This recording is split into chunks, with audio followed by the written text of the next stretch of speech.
అయినా ప్రభాస్ సినిమా చాలా బాగుంటుంది. సలార్ని కొడుతుంది కల్కి. ఎన్టీఆర్ ఫ్యాన్ మీరు? ఆ. అంటే ఇంత రాత్రి వరకు తెల్లవారుజాము అయినా సరే మా ఫ్రెండ్స్ రమ్మని మేము తోడుగా వచ్చాం, ఫ్లెక్స్ కట్టాం అంతే.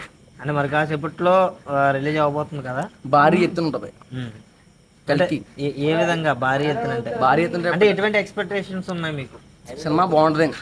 ఇప్పుడున్న రికార్డులన్నీ ఇప్పుడున్న రికార్డులన్నీ అన్ని కొడద్దండి.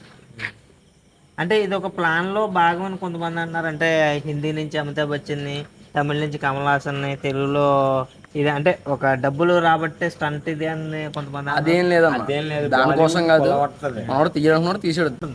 భారీ ఎత్తులో ఉంటుంది అన్న, స్క్రీన్ తగలడిపోతే మామూలుగా ఉండదు. ఇప్పుడు వచ్చి ఒక్క రికార్డు కూడా ఉండదు ఇప్పుడు ఈ సినిమాతో. అంటే ఆ టీజర్లు కానీ ట్రైలర్లు కానీ బాగా ఆకట్టుకున్నాయి మమ్మల్ని. మరి మామూలుగా లేవన్నా, సల్లార్ ఒక మూలకి రాలేదు. ఈ టీజర్ కానీ ట్రైలర్ కానీ సాంగ్ కానీ ఎప్పుడు ఎక్కడ ఆ బీజిఎం కానీ మొన్న వచ్చిన సాంగ్ కానీ చాలా బాగున్నాయి. ఆ కారు గాని ఆ బుజ్జి ఏదో అంటున్నారు కదా, ఆ సోషియో ఫ్యాంటసీ లాగా ఉంది అదంతా. అది ఒరిజినల్ అన్న. బుజ్జి అనేది మన రోడ్ల మీద తిరిగింది, చూసారు కదా అందరూనే. హైదరాబాద్ ఒరిజినల్ కాదంటలే, అది హిందీలో అది వర్కౌట్ అయ్యే కానీ మన తెలుగులో వర్కౌట్ అవుతుంది. ఎందుకు కాదు, వర్కౌట్ అవ్వాలన్నా తెలుగు ఇండస్ట్రీ ఎక్కడ దాకా వెళ్ళాలంటే ఇలాంటివి రావాలి. కొత్త ప్రభాస్ ద్వారా కానీ వేరే ఎవరన్నా ఇలాంటి కొత్త తీసుకురావాలా సినిమా ఫీల్డ్.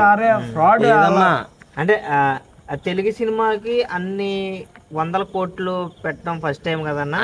పెట్టారు, బాహుబలి అయ్యి పెట్టారు, కానీ అన్నిటి మించి ఇప్పుడు బడ్జెట్ అలా ఎక్కడ పెట్టాను. నాకు కటౌట్ మనిషి అలాంటి అక్కడ 500 కోట్లు పెట్టా 2 రోజుల్లో కలెక్ట్ చేస్తాడు. స్టోరీ సరైనది అయితే కటౌట్ అలాంటిది. అది మీరేం చూసుకోక్కర్లేదు. 700 కోట్లు పెట్టారు, 800 కోట్లు పెట్టారు, పక్క 2000 కోట్లు పడుతుంది సినిమా.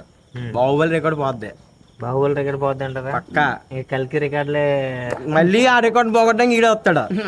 యాజ్ ఎ స్పిరిట్ గానీ మళ్ళీ వచ్చి నెక్స్ట్ సినిమా గానీ ఏదన్నా అన్నట్లుకన్నా కల్కి మామూలుగా థియేటర్లు తగలడిపోతే తెల్లవారు 4 గంటల షో అక్కడ.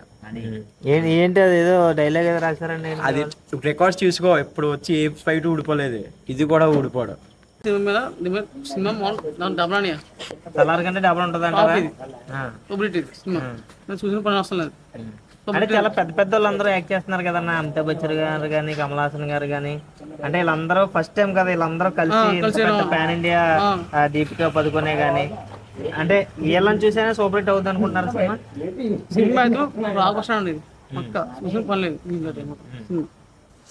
అంటే ఎటువంటి రికార్డ్స్ ని క్రియేట్ చేస్తుంది అనుకుంటున్నారు? సలార్ని కొట్టేస్తారు. ఇప్పుడు వరకు ఉన్న రికార్డులు అన్ని ఎగిరిపోతాయంటారా? ఎగిరిపోతాయి, పక్క ఎగిరిపోతాయి. నేను కొటేషన్ చెప్పమంటున్నారు.